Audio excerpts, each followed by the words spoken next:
নমস্কার সবাইকে পশ্চিমবঙ্গ প্রদেশ কংগ্রেসের তরফ থেকে আন্তরিক অভিনন্দন। আপনারা এসেছেন, আমরা একটু ডিলেতেই চলছি, একটা সময় দিয়েছিলাম আপনাদের, তার জন্য আমরা দুঃখিত। আপনারা জানেন সর্বভারতীয় ক্ষেত্রে সারা ভারতবর্ষ জুড়ে যে ঘটনাবহুল সময় চলছে তার ব্যাপারে আজকে আমাদের মধ্যে উপস্থিত হয়েছেন সর্বভারতীয় কংগ্রেসের অন্যতম নেতা, কংগ্রেস দলের লোকসভার ডেপুটি লিডার, সাংসদ সম্মানীয় গৌরব গগৈজি। আমাদের সঙ্গে উপস্থিত আছেন সর্বভারতীয় কংগ্রেস কমিটির সম্পাদক মন্ডলীর সদস্য, আমাদের পশ্চিমবঙ্গের অবজারভার ভিপি সিংজি, তাকেও আমি আমন্ত্রণ জানাচ্ছি এই প্রেস কনফারেন্সে। আমাদের মধ্যে উপস্থিত আছেন পশ্চিমবঙ্গ প্রদেশ কংগ্রেসের সাধারণ সম্পাদক আশুতোষ চ্যাটার্জি, আমার পশ্চিমবঙ্গ প্রদেশ কংগ্রেসের অন্যতম মুখপাত্র চন্দন ঘোষ চৌধুরী, সমীর আলো এবং অন্যান্য নেতৃবৃন্দ। পশ্চিমবঙ্গ প্রদেশ কংগ্রেসের তরফ থেকে আপনাদের আবারও সবাইকে আন্তরিক অভিনন্দন জানাচ্ছি এই প্রেস কনফারেন্সে আসার জন্য। এখন সরাসরি আপনাদের সামনে গত এক মাস ধরে যে ঘটনাবহুল সময় সারা ভারতবর্ষ জুড়ে অগণতান্ত্রিক সরকার, ফ্যাসিস্ট সরকার যেভাবে সারা ভারতবর্ষে গণতন্ত্রের উপর আঘাত নামিয়ে এনেছে, সেই ব্যাপারে আপনাদের সামনে তার বক্তব্য রাখবেন, অল ইন্ডিয়া কংগ্রেস কমিটির বক্তব্য রাখবেন শ্রদ্ধেয় সম্মানীয় সাংসদ, কংগ্রেস দলের ডেপুটি লিডার লোকসভার শ্রী গৌরব গগৈজি। আমি সরাসরি তাকে বলছি আপনাদের সঙ্গে কথা বলার জন্য। ওনার বলার পরে আপনাদের যা যা প্রশ্ন আছে আপনারা করতে পারেন, আমরা তার যথাযথ উত্তর দেব। গৌরব গগৈজি।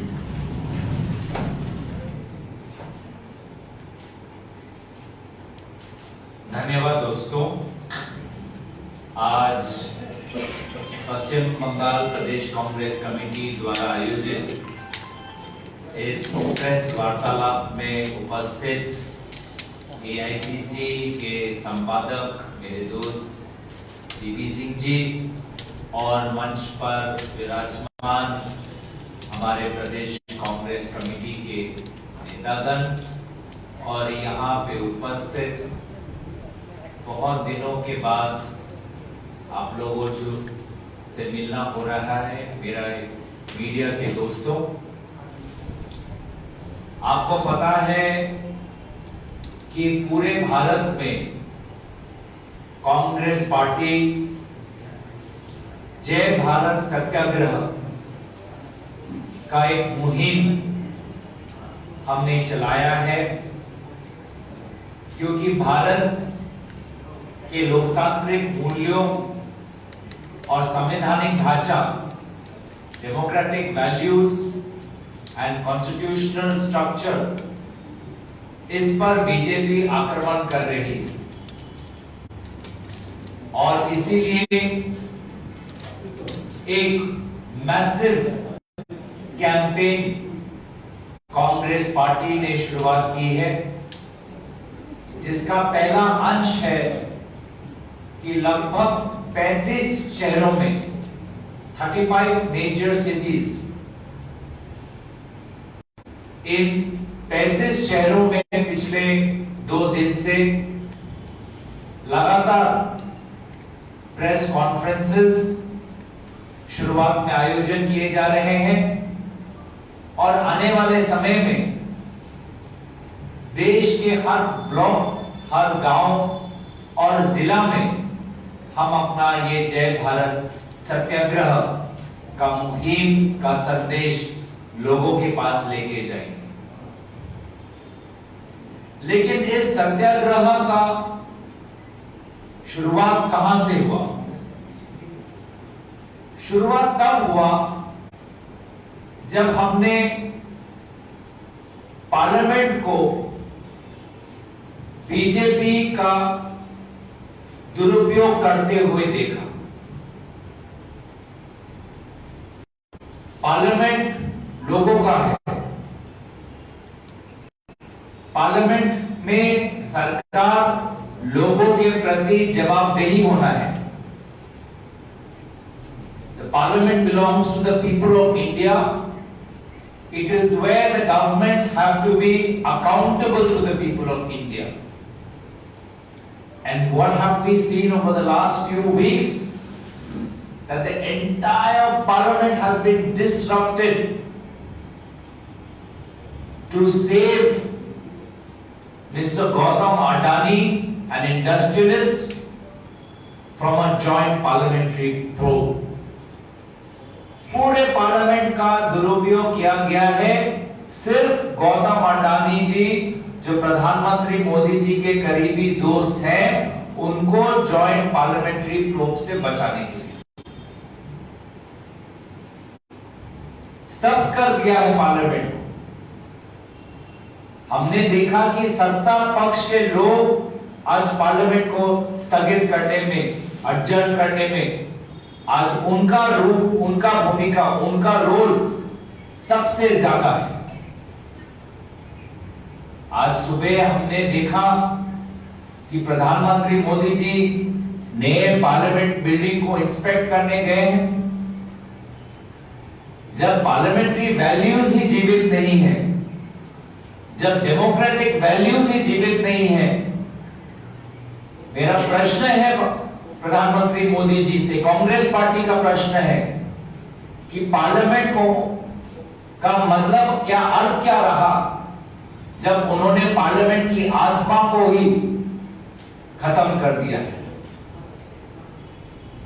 What is the objective of inspecting a new parliament building when the BJP party have killed the soul of parliamentary democracy?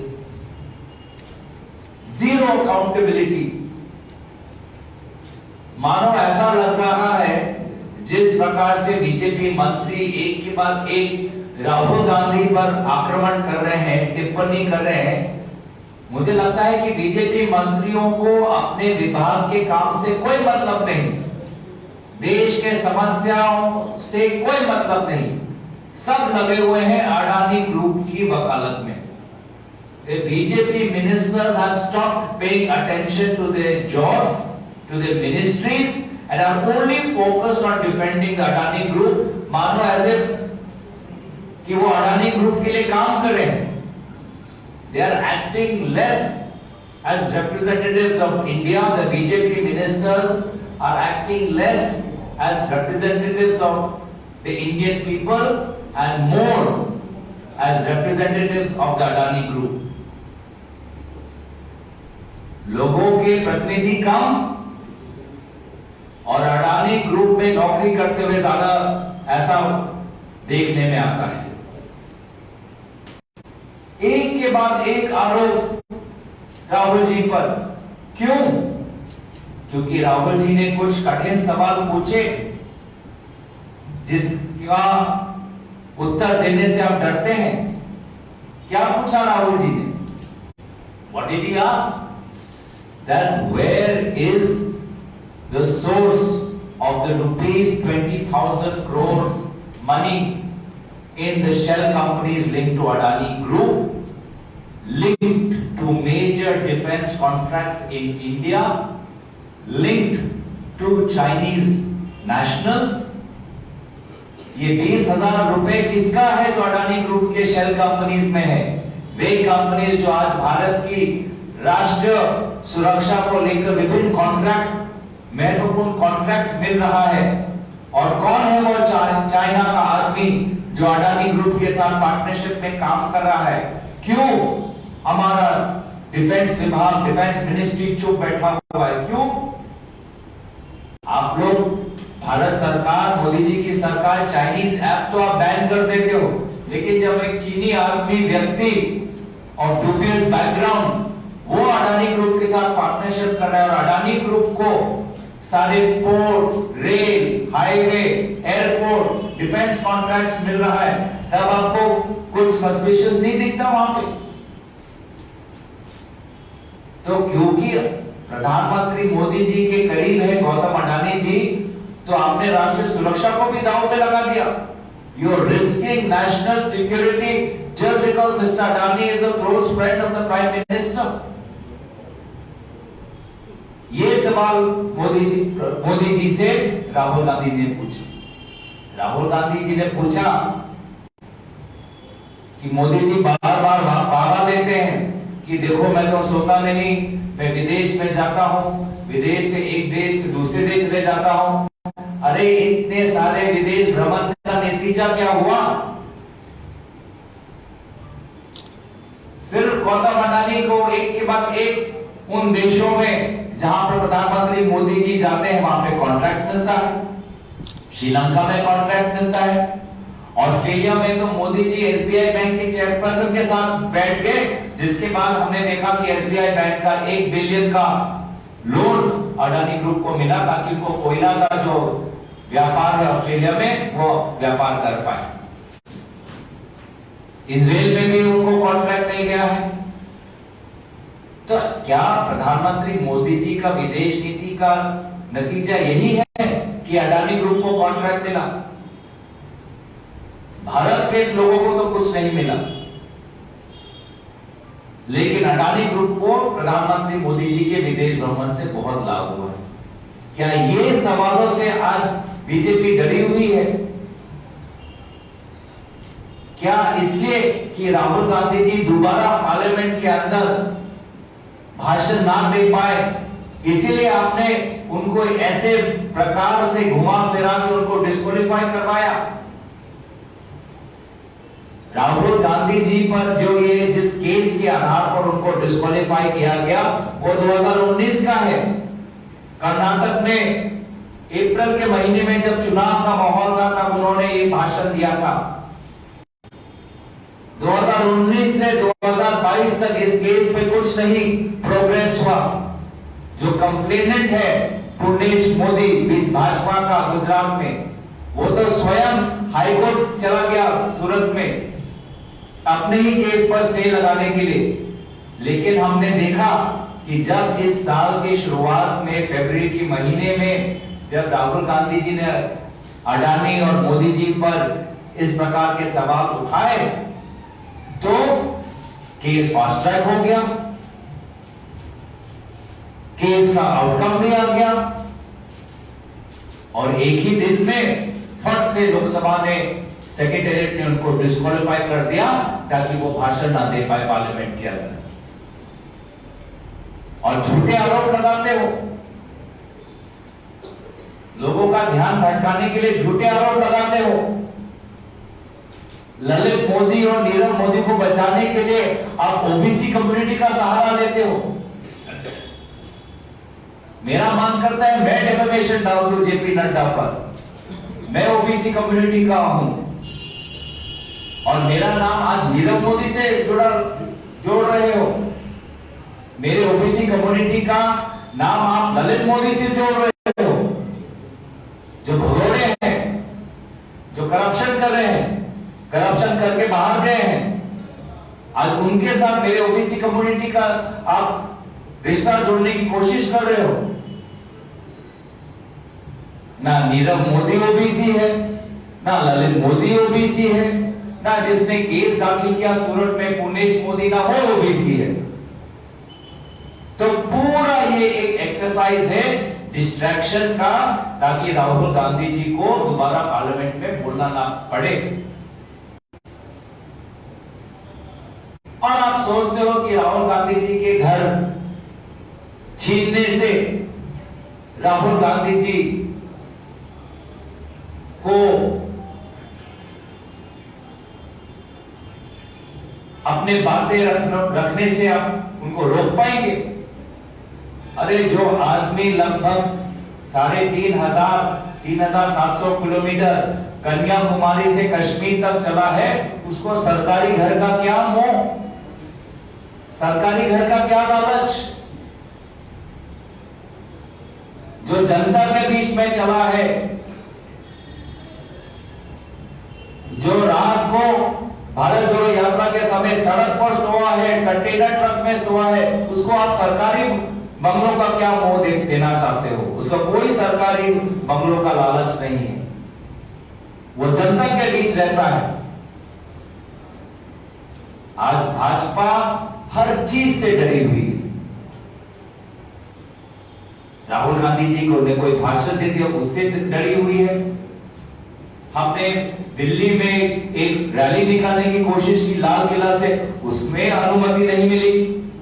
Rajghat में हम जाना चाहते हैं, वहां पे अनुमति नहीं मिलती। पार्लियामेंट में आप राहुल गांधी पर आरोप तो लगा सकते हो, पर साहस नहीं है राहुल गांधी की जवाब सुनने की। तो भाजपा पूरी तरीके से बैकफुट पर है, डरी हुई है। लेकिन जो उन्होंने कदम लिया है, डरते डरते राहुल गांधी जी की सदस्यता जिस प्रकार रातों रात उन्होंने रद्द कर दी, ये हमारे लोकतंत्र के लिए एक बहुत खतरनाक संकेत है। It's a very dangerous signal the BJP have sent by disqualifying a leader of a major opposition party on the basis of a political speech. एक स्पीच के आधार पर आपने एक सांसद, एक राजनीतिक दल के बड़े नेता को आपने एक भाषण के आधार पर आपने उनको डिस्क्वालीफाई कर दिया है। ये हमारे लोकतंत्र के लिए बहुत बड़ा एक खतरनाक संकेत, एक खतरनाक संदेश प्रधानमंत्री मोदी जी देना चाहते हैं। लेकिन अगर उनको लगता है कि इससे भारतीय लोग, भारत की आवाम डर जाएगी, कांग्रेस पार्टी डरेगी, राहुल गांधी पीछे हटेंगे, तो यह तो बहुत बड़ी भूल होगी।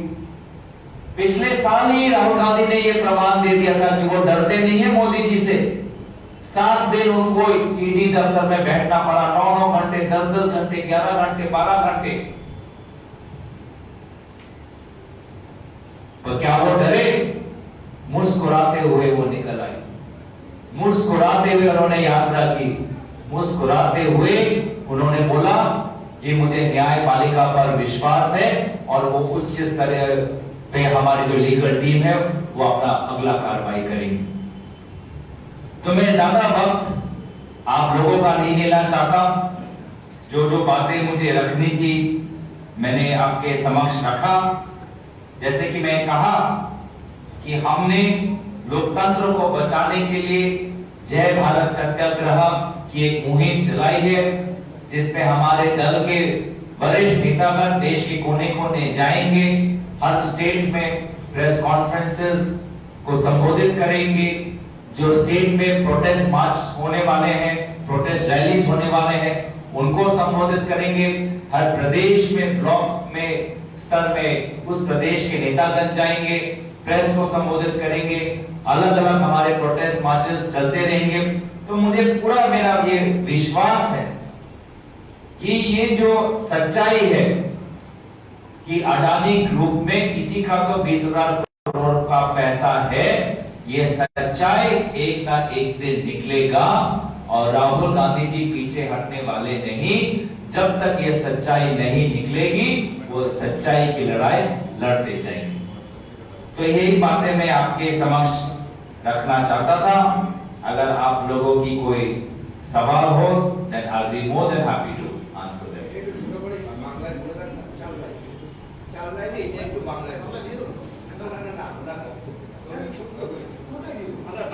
मेरा टूटा बांग्ला क्यों सुनना चाहते हैं? Thank you. I have addressed in English and Hindi, and I believe Bengali is a beautiful language, and we have.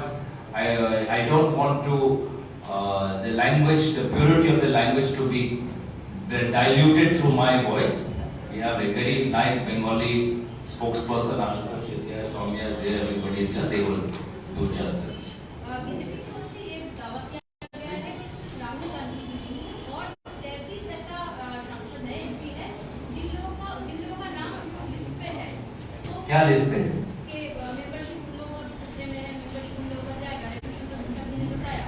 तो इसके बारे में आपको कुछ संदेश मिला है कि कौन-कौन से पार्टी से है वो लोग, क्या सिर्फ अपोजिशन से है या फिर लोग का भी पार्टी हो सकता है? गौरव जी इसमें मैं थोड़ा ऐड कर रहा हूँ। इसके राहुल गांधी के पहले ऑलरेडी 17 लोगों की सदस्यता जा चुकी है, ठीक है। उस वक्त बीजेपी नहीं थी, तो आप इसको बोल रहे हैं बीजेपी लोकतंत्र में खतरा हो गई है, इन दोनों चीजों को किस नजरिए से देख रहे हैं? देखिए, जहां तक मेरी जानकारी है, भाषण के आधार पर, चुनावी भाषण के आधार पर सदस्यता रद्द करना भारत के इतिहास में, छोड़िए मैंने दुनिया में नहीं देखा इसका उदाहरण। जिन उदाहरण का उल्लेख कर रहे हैं भाजपा के लोग, वो केस तो देखिए किस प्रकार के केस है। और अगर आज आए एक भाषण के आधार पर अगर विपक्षी दल, और वो भाषण भी क्या था, नीरव मोदी के खिलाफ, भगोड़ों के खिलाफ था, ललित मोदी के खिलाफ था। कौन सा वक्तव्य के लिए उनको सदस्यता रद्द कर दी? पूरा झूठ का सहारा लेते हुए आज एक विपक्षी दल के नेता का सदस्यता रद्द कर दी झूठ के आधार पर। ललित मोदी, नीरव मोदी पर सरकार और सक्रिय क्यों नहीं है? ललित मोदी, नीरव मोदी, आज उनको प्रधानमंत्री मोदी जी ने क्यों बचा कर रखा है? बाहर आराम से वो विदेश में हॉलिडे मना रहे हैं। प्रधानमंत्री मोदी जी इतना बाहर जाते हैं विदेश में, क्यों वापस नहीं ला पा रहे? मेहुल चोकसी, मेहुल भाई, जो प्रधानमंत्री मोदी जी के मेहुल भाई हैं, उनको क्यों नहीं ला पा रहे? तो कहीं ना कहीं दाल में तो कुछ काला है। और सबसे बड़ा काला दाल तो मैंने अडानी ग्रुप में देखा। मानो पूरा पार्लियामेंट में इतना सारा महत्वपूर्ण विषय पर चर्चा होना है, पूरे पार्लियामेंट को अडानी ग्रुप को बचाने के लिए पार्लियामेंट का बलिदान दे दिया, और जाके नया बिल्डिंग का वो टूर ले रहे हैं। क्या टूर ले रहे हो? पार्लियामेंट सिर्फ एक बिल्डिंग नहीं है, पार्लियामेंट एक विचार का एक प्रतीक है। डॉक्टर बाबा साहेब आंबेडकर ने जो संविधान रखा, उस संविधान को जीवित रखने का एक प्रतीक है। पार्लियामेंट से एक बड़ा ईंट और पत्थर का एक इमारत नहीं है, वो जवाबदेही, लोक शक्ति का एक प्रतीक है, जो पूरे तरीके से, जिसकी बलि आज भाजपा ने चढ़ा दी सिर्फ अडानी को बचाने के लिए। They have sacrificed Dr. Baba Saheb Ambedkar's dream of a parliamentary democracy, of a vibrant constitution to save Mr. Gautam Adani. As to what you have mentioned, madam, we have seen over the last few years that all the law enforcement agencies, they are only in action when they have to target opposition leaders. जब 40% commission खाने वाली कर्नाटक की सरकार पर लोग विरोध कर रहे हैं, तब वहां पे कुछ भाजपा करती नहीं है। जब भ्रष्ट लोगों को भाजपा अपने दल में शामिल करती है, तब भाजपा चुप रहती है। वॉशिंग मशीन है भाजपा। भ्रष्ट जब तक दूसरे दल में है, तब